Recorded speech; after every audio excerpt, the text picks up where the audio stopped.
Do it. Yes. Bellator Champions Series Belfast.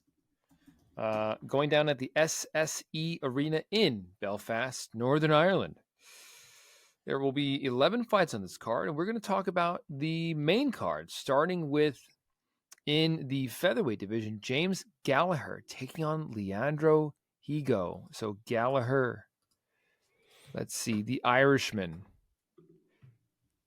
I forget how to say his nicknames. The Strabanimal? Yeah, that's it.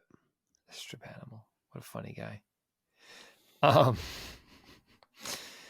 Let's see. Gallagher is 27 years old. Affiliated with SBG Ireland, Straight Blast Gym, of course. His record stands at 12-2 as a professional, 9-2 in Bellator. And let's see. He is coming off of a win against James Gonzalez. Leandro Higo, the Pitbull, 22-6 as a pro. He's 35 years old, affiliated with Pitbull Brothers. And he's fighting out of Natal, Rio Grande do Norte, Brazil. And he is coming off of a win as well against Nikita Mikhailov. Mark, go first. Give us your take and your pick. All right, so I'll give you the odds, but just to note really quick for this main card, every single fight prior to the main event is wider, but all of the other four, there is no favorite bigger than -125. So more or less, you have 4 straight pick'ems leading up to this main event, which is pretty cool. That's a very competitive card. In this one, Higo is the slight favorite at -120, and Gallagher is even money at +100. The height is the same. It's going to be a 3.5-inch reach advantage for Higo. Two guys whose resumes have really been built at bantamweight, meeting up at featherweight in this fight. Obviously, Gallagher made the move up one fight ago. Higo has always kind of bounced around a little bit, and he comes back up now after some time down at bantamweight again. And this is an interesting fight where I think Gallagher could potentially show a lot with a win, especially in Ireland. Crowd's going to be behind him. But I just don't think I see him out grappling Leandro Higo, man. Leandro Higo is still nasty on the mat, and there hasn't been any fall off from him at 35 years old. Like, yes, he only fights about once a year, but he's still won 4 out of 5. He just subbed Nikita Mikhailov in his last fight. The concern for me in picking Higo is that he does tend to end up on his back a lot. And if you let James Gallagher get on top, he can ride out that position very well. But it's hard for me to make that pick because I think purely grappling, he goes a little better. And purely striking, he goes a little better. So even though I could see this fight where Gallagher just kind of ends up on top and rides it out and grinds it out, I think I'm going to give the edge to Higo. And if Higo does win this fight, it's potentially the fight where Gallagher finally gets a little bit exposed here as being overhyped by Bellator, but let's not put the cart before the horse. We'll see what happens first. But I'm going to go Leandro Higo to win AUD. Omar. I think actually that's exactly what's going to happen. I think Gallagher, I think by itself, Gallagher is a better wrestler. I think Higo is a better grappler overall. But like you said, Higo has a bad habit, like a lot of these high-level jiu-jitsu guys have, where in MMA fights, they like to stay on their back. They're comfortable on their back. They're comfortable playing on their back. They're comfortable trying to find things on their back. But like, you don't have infinite time. And so a lot of times by the end of the round, they've been on their back. They haven't done anything. And 5 minutes are all gone. And now you've lost a round. You haven't gotten your ass beat, but you've basically given up control for 5 rounds. You haven't done anything for 5 minutes. And you haven't done anything. And to be honest, in the last fight that Higo had with Mikhailov,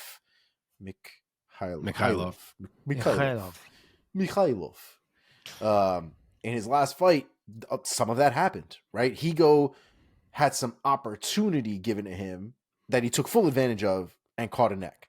And could that happen to Gallagher? 1,000%. And Gallagher could 1,000% give him an opportunity to take advantage of.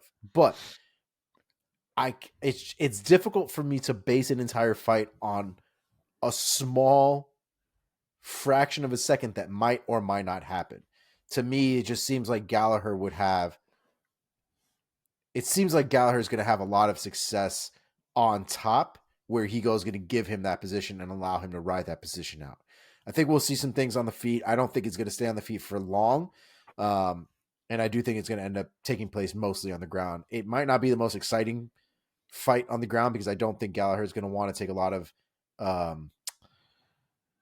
of chances on the ground because of the opportunities that Higo tends to take advantage of. So I think it's going to be a 3-round decision. I don't think there's going to be a ton of action, but I think Gallagher walks away with the decision.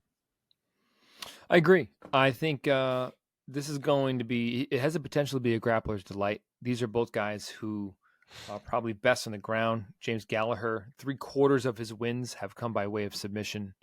I know that Higo is not far off from that statistic himself. I do believe that Higo is the more well-rounded of the two. So I'm going to go with the slight edge on that. I think he wins on points on the scorecards. UD for Higo after 3 rounds. Feel bad for Gallagher, man. He's one of those guys where I really feel it. Like I feel that he just wants to believe it. He wants to believe his way to stardom. You know what I mean? No, am I alone? Yeah. Conceive, believe, achieve. Is that what it was? The thing is, after a certain point, like when you've been shown that you're not as good as you talk, I feel like you need to take just a small step back in humility. He doesn't talk that great either. Well, that's true, but what he does talk, he just talks shit. Like he's just talking shit half the time. Yeah. He is a very popular Bellator fighter. Like, let's not get it twisted. Like the guy's legit. Yeah, no, he's good, and I don't really have a problem with people talking shit. Don't get me wrong, but like when you are losing, and like still not really taking a step back and being like, well, maybe I need to work on this, and you're still sort of like, man, we're making excuses and stuff like that. It's not for me. It's not my thing. Not for me. Okay. Shall we move on? Yes. We shall. Okay. Let's see. In the lightweight division, Tim Wilde takes on the undefeated Manoel Sousa. Here we go. Tim Wilde, the experiment. He is the 36-year-old out of Cannock, Staffordshire, England. And he is 17-4 with 1 draw, 5-1 and 1 in Bellator. My man hasn't lost a pro fight since 2019. Here we go. Manuel Sousa, undefeated, like I said. Manumitu is his nickname. He is the 26-year-old out of Brazil.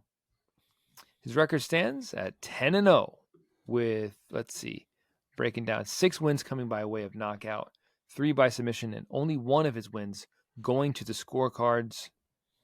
And he is 1-0 under the PFL banner. So this is his first time stepping under the Bellator umbrella here. Omar, start us off. Give us your take and your pick of Wilde versus Sousa. I think it's a really interesting fight. I think the main deciding factor for me is how good do we think Sousa is, right? He's still relatively new. He had his PFL debut in February of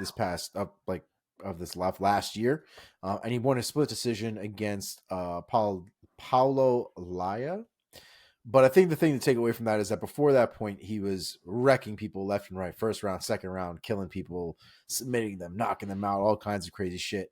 But the moment we get into an area where there's some even relatively decent competition, now we've got a split decision, right? So I just think that somebody like Tim Wilde has probably a little bit more experience, obviously, in there.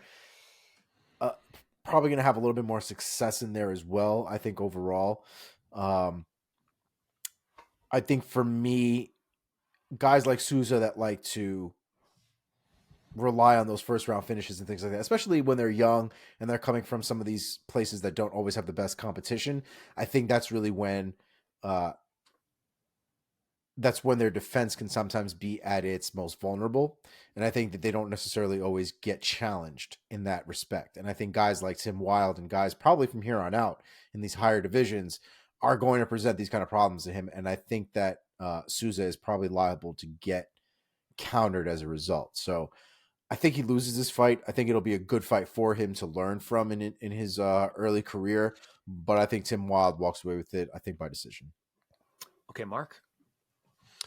All right, so as I said, another close fight odds-wise. They're both minus money here. Tim Wilde minus 120. Sousa is minus 105.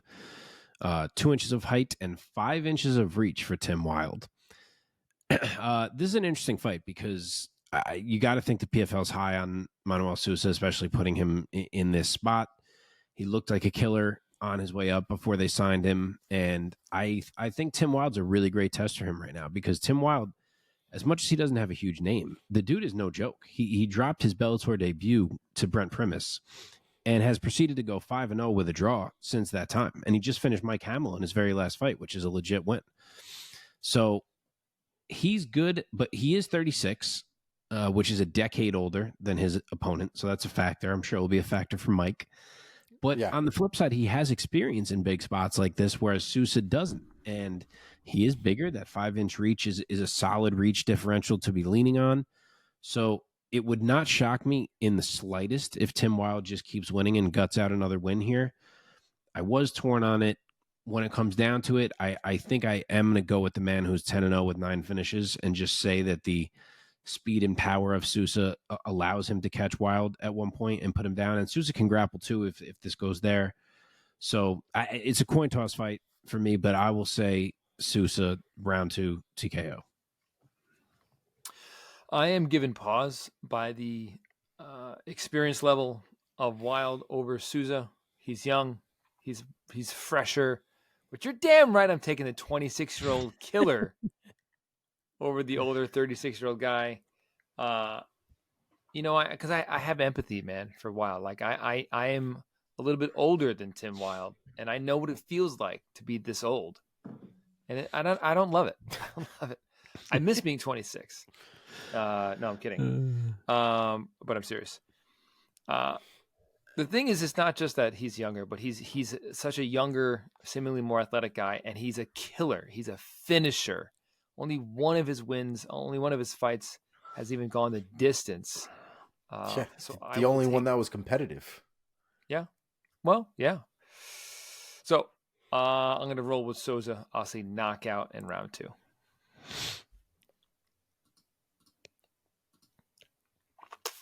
Okay, moving right along here. Fabian Edwards taking on Aaron Jeffery. So Fabian Edwards, the assassin. Of course, he is the brother of Leon Edwards. 30 years old, out of Birmingham, England.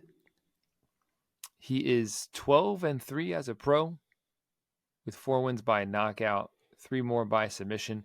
He's 8-3 under the Bellator banner. And he's looking to right the ship after losing to Johnny Eblen at Bellator 299 back in September. He'll be standing across from Aaron Jeffery, who is the 31-year-old out of Niagara Falls, Ontario. Jeffery is 14-4 as a pro with 9 wins by knockout, 1 more by submission, 4 wins by decision here. And he's 3-1 under Bellator. Here we go. Mark, start us off with the odds, your take, and your pick. Okay, Fabian Edwards. Whoa, as I slam into my computer. Fabian Edwards is minus 120. Aaron Jeffery, even money at plus 100. 1 inch of height for Jeffery, but 6.5 inches of reach for Fabian Edwards.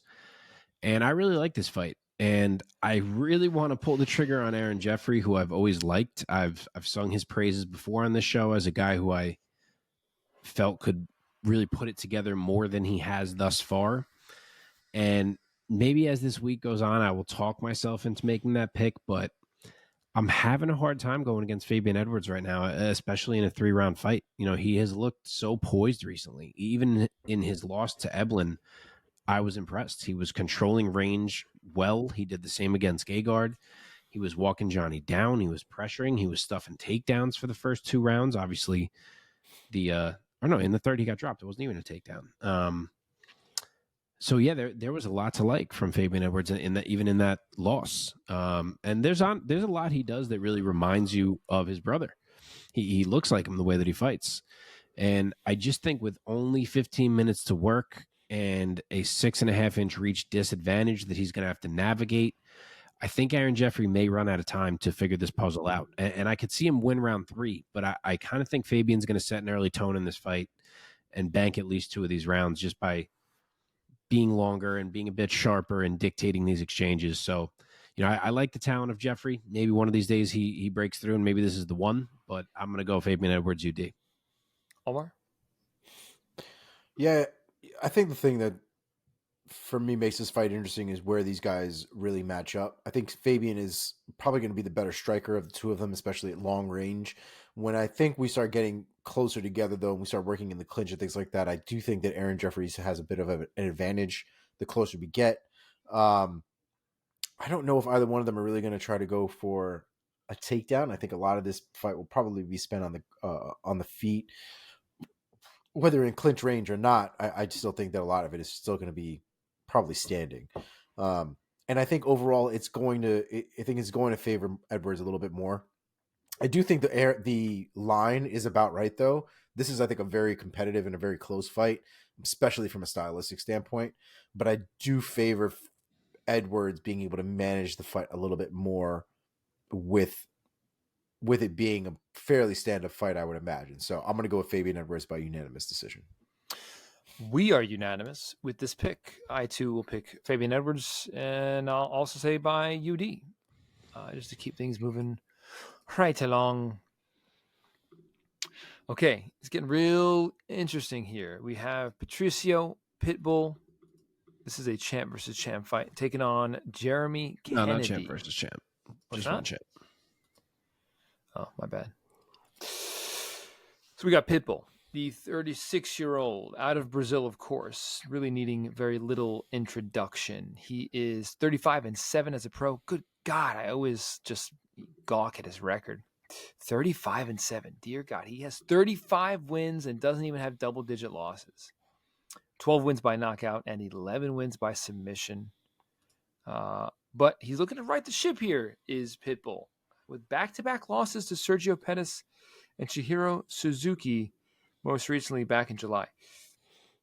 Jeremy Kennedy will be his opponent this time. JBC, 19-3 as a pro. He is 31 years old and fighting out of Las Vegas, Nevada. Omar, start us off. Give us your take and your pick for Pitbull versus Kennedy. It's a hell of a fight, isn't it? I mean, sure is. Pitbull is one of those guys that you can't. Not only can you never count him out, you really don't know how bad that fight's going to be, right? Whether he's going to knock you out, whether he's going to somehow steamroll you onto the ground. Pitbull is one of those guys that really has a lot of different avenues that he can really take. His hands are obviously very, very dangerous. And at this point, with all the experience he has, even in the losses that he's taken recently, like he's taken losses to some of the most elite guys that they've had on the roster now. So it's difficult to pick against a Pitbull. Another one of these lines that I don't know if it should be this close. I think Pitbull has proven, even in the loss, a little bit more consistency in there. But I don't know if Pitbull is going to get this done by a finish. I would expect that as long as Kennedy doesn't keep him down on the ground, which Pitbull is not very prone to do, I think Pitbull can get away with a decision here. So I'm going to go with Pitbull here, at least 3 rounds to 2. Dude, you took my pick right out of my mouth. I'll just get it out there now. Before Mark goes, I'll say Pitbull by UDs. Is it my pick as well? Just recording the picks. Bear with me. Okay, so the last of the tight odds fights here. Pitbull only minus 125. Jeremy Kennedy even money plus 100. Maybe that's because 5 inches of height and 5.5 inches of reach on the Jeremy Kennedy side of things. So he is the much bigger man. After a million twists and turns for both of these guys, where they were booked in multiple other fights each that fell apart, Jeremy Kennedy does finally get his title shot against Pitbull that he's been hoping for through all these bookings. And yeah, he's live in this fight. As I said, he's going to be much bigger than Pitbull. Pitbull's getting older. He's lost back-to-back fights, which is crazy to even think about. We saw his chin get cracked for the first time in his entire career. He's coming off a surgery. I mean, if there was ever a time where Pitbull may be vulnerable to let that Bellator featherweight title slip from his grasp, it may be now. But with all that being said, I don't think Jeremy Kennedy is the guy to do it. I just don't see it. On the feet, I don't see what Kennedy has for Patricio. And historically, unless things have really fallen off for Pitbull, guys like that don't beat Pitbull. You need to have some type of threat for the rest of it to work. And I don't think it's really there for Kennedy. You know, Pitbull's movement is too good. His footwork is too good. His distance management is too good. His counters on Kennedy's entries are going to be a problem. And even if Kennedy does get it to the mat, Pitbull's jiu-jitsu is nasty. So I don't think Pitbull's the type of guy that a pure wrestler is going to beat. Obviously, the odds are very close. I know a lot of people like Kennedy in this fight. And maybe there's a chance we are at the end for Pitbull, and it's just going to be a sad one. But I don't see it. Not in this style matchup. And I'm actually going to say he makes a statement, and I will go Pitbull with a round 3 TKO. It's going to be a y'all must have forgot moment, perhaps, for Patricio Pitbull. Here we go. Main event here for Bellator Champion Series. Corey Anderson taking on Karl Moore for the vacant Bellator Light Heavyweight Championship of the world. Let us start with Anderson. Overtime. 34 years old, fighting out of Rockton, Illinois.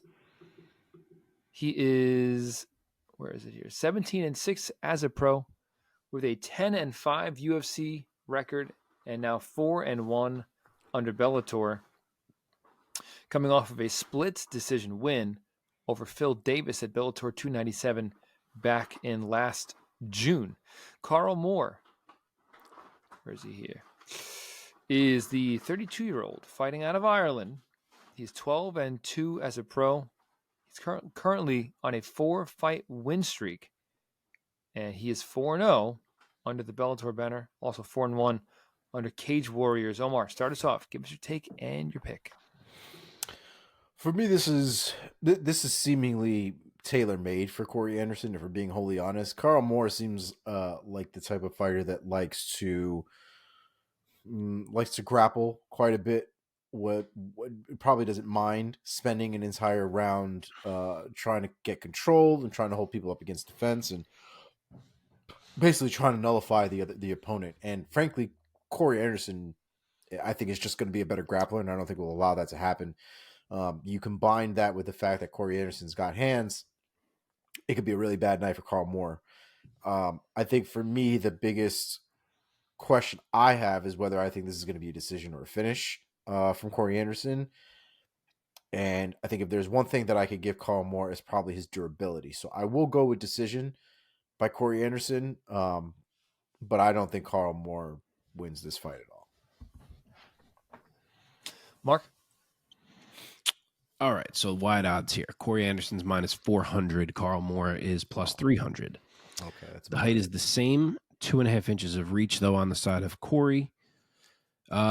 Yeah, so we get a vacant light heavyweight title fight here. Obviously, Vadim Nemkov has moved up to heavyweight, and he has dropped his Bellator light heavyweight title in the process. So Corey gets another chance. Is this the night that Corey Anderson finally gets to wrap the belt of a major MMA promotion around his waist? We will see. You know, of course, he was well on his way to doing that in the first fight against Nemkov before the no contest. So we'll see if he can right that wrong here. But to do it, he's going to have to beat the hometown boy, literally from Belfast, Karl Moore.